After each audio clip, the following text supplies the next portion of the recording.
वाह भाई वाह, माल तो तू बहुत बेहतरीन लाता है यार, इस बात में तो दम है। तो ला फिर हमारा भी माल निकाल। ये ले तेरा माल, सही है ना? चल। और माल चाहिए तो बोलना। हाँ? ओके चलो। अब आएगा मजा।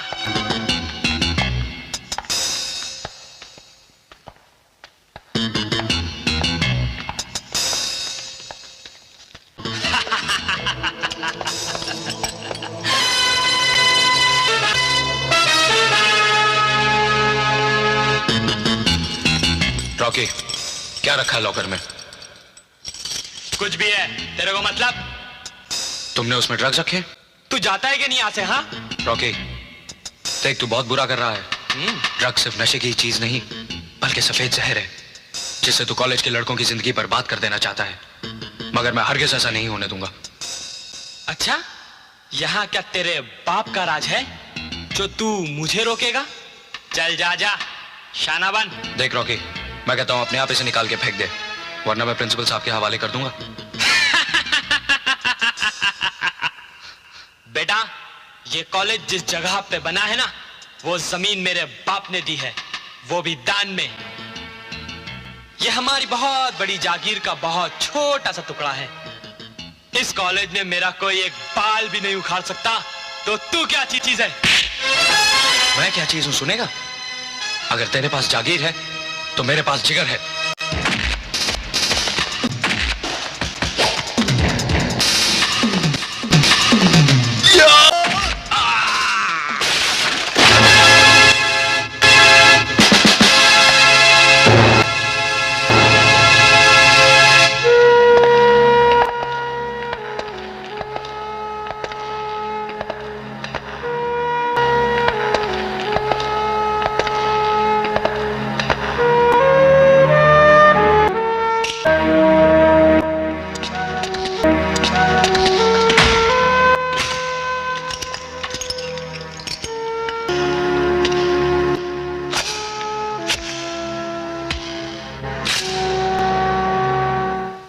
हमको मालूम था कि यहाँ कोई लफड़ा होने वाला है।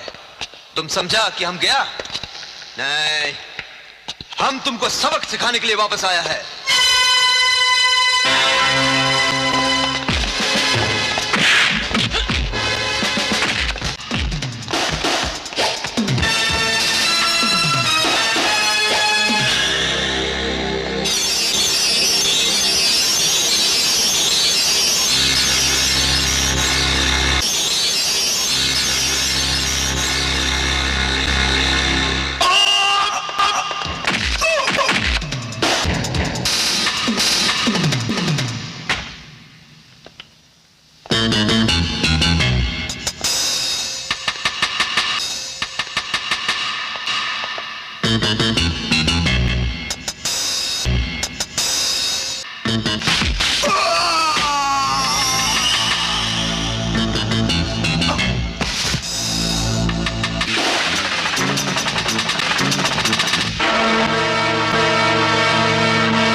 आओ पूजा।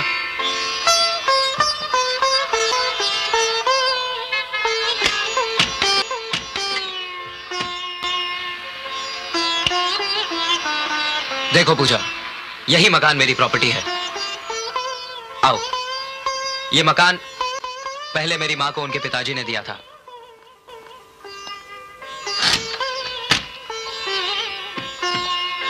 अब ये मेरा है और तुम्हारा भी।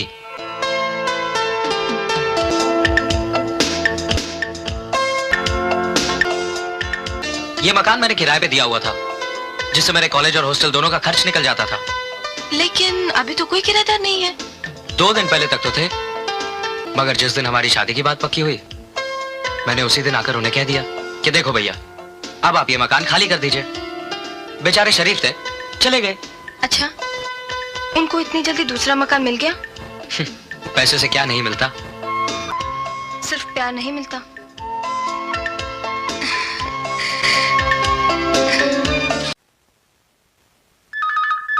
हेलो अजय, मुझे तुम्हारा अंदाजा सही लगता है कि मेरे ही किसी दुश्मन ने हमारे गोपाल को किडनैप किया है। वो लोग मुझसे अपनी दुश्मनी का बदला लेने के लिए तुम दोनों पर भी अटैक कर सकते हैं। इसलिए मेरी राय है कि तुम दोनों यहां मेरे पास आ जाओ। नहीं, हम हरगिज़ आपके पास नहीं आएंगे। अजय बेटा, मेरी बात समझने की कोशिश करो। मान लो कि मैंने गोपाल को दुश्मनों से छुड़ा भी लिया, लेकिन अगर इस दौरान तुम दोनों को कुछ हो गया तो क्या होगा? क्या होगा? मेरी तरह वो भी बिन मां बाप के जी लेगा।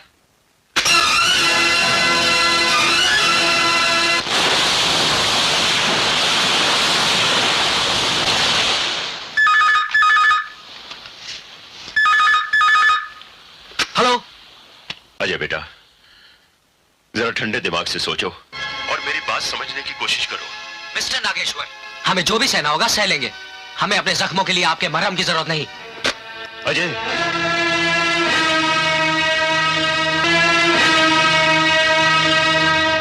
अजय, आज तक तुमने मुझसे ये बात क्यों छुपाई कि नागेश्वर तुम्हारे डैडी हैं? मैंने फोन पे सब सुन लिया है। बोलो, ये बात तुमने क्यों छुपाई? मैं ये नहीं चाहता था कि तुम्हें ये मालूम हो कि मैं एक स्मगलर, गुंडे, एक हत्यारे का बेटा हूं। क्या तुम्हें मेरे प्यार पे विश्वास नहीं था? विश्वास था, मगर मैं अपनी तकदीर से डरता रहा। आज तक मेरी तकदीर मुझसे हर चीज छीनती आई है। मैं तुम्हें किसी कीमत पर नहीं खोना चाहता था पूजा। किसी को पाने के लिए झूठ का सहारा लेना, बोलो, क्या ये मोहब्बत है? जो प्यार करके भी प्यार पर पूरा विश्वास ना करे, बोलो, क्या ये मोहब्बत है? ये मोहब्बत नहीं, साजिश है, साजिश। अब तो ऐसे लगता है कि मैंने तुम्हारे साथ एक प्यार भरी जिंदगी नहीं, एक झूठी जिंदगी गुजारी है, जिसमें प्यार नहीं, सच्चाई नहीं, विश्वास नहीं, सब झूठ था, झूठ। पूजा, छोड़ो मुझे। तुम सच क्या मानती हो? यही कि नागेश्वर मेरा बाप है? हाँ हाँ, रिश्ते में वो मेरा बाप जरूर है, मगर कर्म से वो एक ऐसा नाग है जिसने मेरी सारी जिंदगी डस ली। उसने मेरे बचपन के अरमानों का गला घोट दिया। उसने मुझसे मेरी मां छीन ली। वो किसी का बाप नहीं, किसी का पति नहीं, वो हवस का पुजारी है, दौलत का पुजारी है, जिसने बड़ा आदमी बनने के लिए बड़े बड़े सपने देखे और उनको साकार करने के लिए सबसे पहले उसने मेरी मां और मेरी खुशियों का गला घोट दिया। जानती हो किस तरह?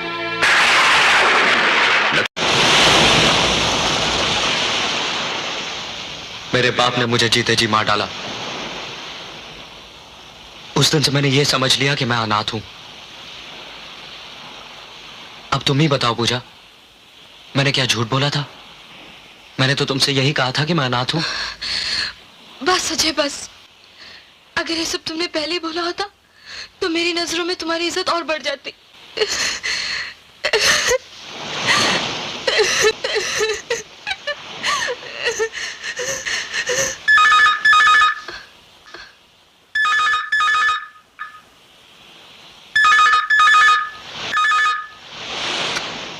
अजय बेटा। जी अजय नहीं, मैं उनकी वाइफ बोल रही हूँ। मैं अजय का डैडी नागेश्वर बोल रहा हूं। जी। क्या तुम नहीं चाहती कि तुम्हारा सुहाग और संतान सलामत रहे? बहू, एक ससुर होने के नाते मैं अब तक तुम्हें कुछ दे तो नहीं सका, लेकिन तुमसे एक भीख मांग रहा हूं। किसी तरह से अजय को समझाओ और उसे यहां ले आओ। मैं उसकी नफरत को भी अपने सर आंखों पे रख लूंगा। जी।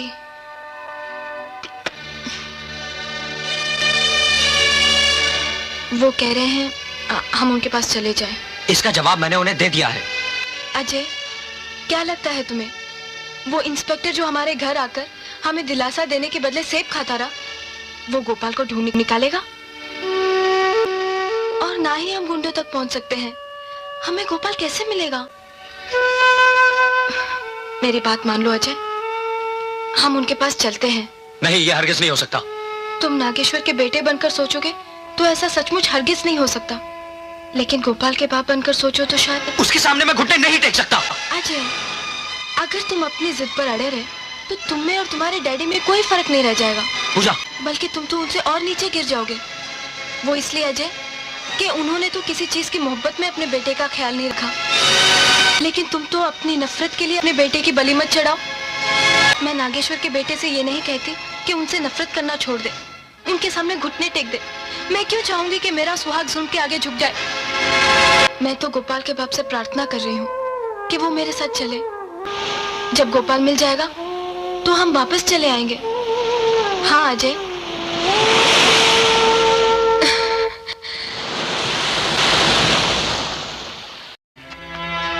Good evening sir. बैठो। क्या बात है सर? अजय, कल तुम कॉलेज से अपना नाम कटवा लो। क्यों सर? मुझसे कोई गलती हुई? नहीं, तुमसे कोई गलती नहीं हुई। तो फिर आप ऐसा क्यों कह रहे हैं सर? मैंने जो कहा है उसे मान लो। सर, कॉलेज में अगर आप आधे दिन की छुट्टी देते हैं तो उसका कारण बताते हैं कि छुट्टी क्यों दे रहे हैं। मुझे तो आप हमेशा के लिए निकाल रहे हैं सर, फिर भी आप। अजय, तुमसे जो कहा है उसे मान लो, और अगर नहीं मानोगे तो कल खुद ही तुम्हारा नाम कॉलेज से काट दिया जाएगा। ये तो जुल्म है सर। हाँ हाँ, ये जुल्म है। आप जानते हैं इसका अंजाम क्या होगा? जानता हूं, तुम कॉलेज में बहुत पॉपुलर हो। लड़के तुम्हारे फेवर में हड़ताल करेंगे तो कॉलेज बंद हो जाएगा। तोड़ फोड़ होगी, हंगामा होगा, पुलिस आएगी, लाठी चार्ज होगा, फायरिंग होगी। और नो सर, मैं ऐसा कुछ नहीं होने दूंगा। ये फैसला जिसने भी किया हो, लेकिन आपको तो हमारी तरफ से इस फैसले के खिलाफ बोलना चाहिए था। लेकिन आप तो बोलो कि मैंने उनकी चमचागिरी की, और अगर ये बोल भी दोगे तो ये झूठ नहीं होगा। लेकिन ये मत पूछना कि इसके पीछे मेरी मजबूरी क्या है।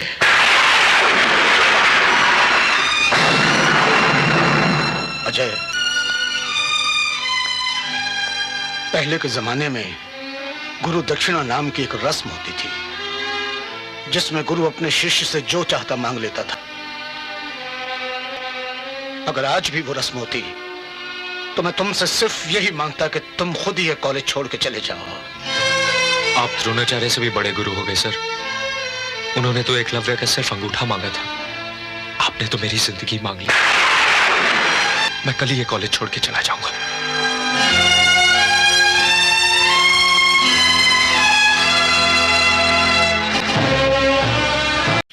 Good morning. Good morning. मैं आप ही के पास आ रहा था लीविंग सर्टिफिकेट लेने। मैं ये कॉलेज छोड़ के जा रहा हूं। नहीं, अब तुम इस कॉलेज से नहीं जाओगे, बल्कि रॉकी को इस कॉलेज से निकाला जाएगा। ये फैसला किसने किया? ये मेरा फैसला है, मेरा विश्वास करो। सर, अगर ये फैसला आपका है तो कल रात का वो फैसला किसका था, जब मुझे कॉलेज छोड़ने के लिए मजबूर किया गया था? वो भी मेरा ही था। ये दोनों फैसले किसी एक के नहीं हो सकते। नहीं, ये दोनों फैसले मेरे अपने हैं। फर्क सिर्फ इतना है कि कल रात का फैसला मेरी मजबूरी ने किया था, और आज का यह फैसला मेरे सिद्धांत ने किया है। आपको मजबूर किसने किया था? मैं खुद मजबूर हो गया था।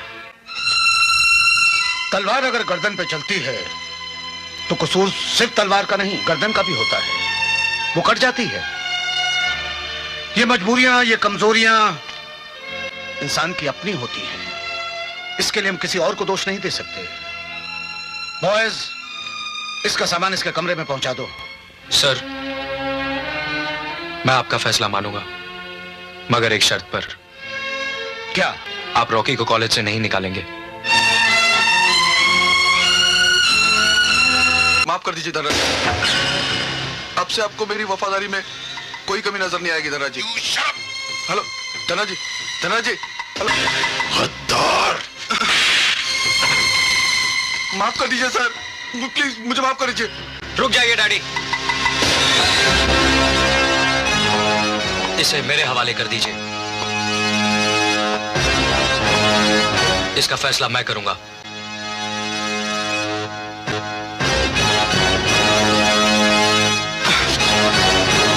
सिर्फ एक सवाल, जिसका जवाब ना दिया तो मौत।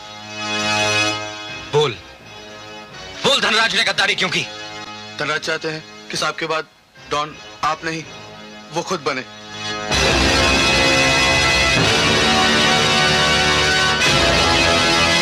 तुम धनराज के पास जाओ और उसे कहो कि मुझे डॉन नहीं बनना है। वो आके डॉन की कुर्सी ले ले और मेरा बेटा वापस कर दे। जाओ जाओ। आज मैंने इसे ढाल बनाया है, मैं इसकी बलि भी चढ़ा सकता हूं, मैं कुछ भी कर सकता हूं, कुछ भी।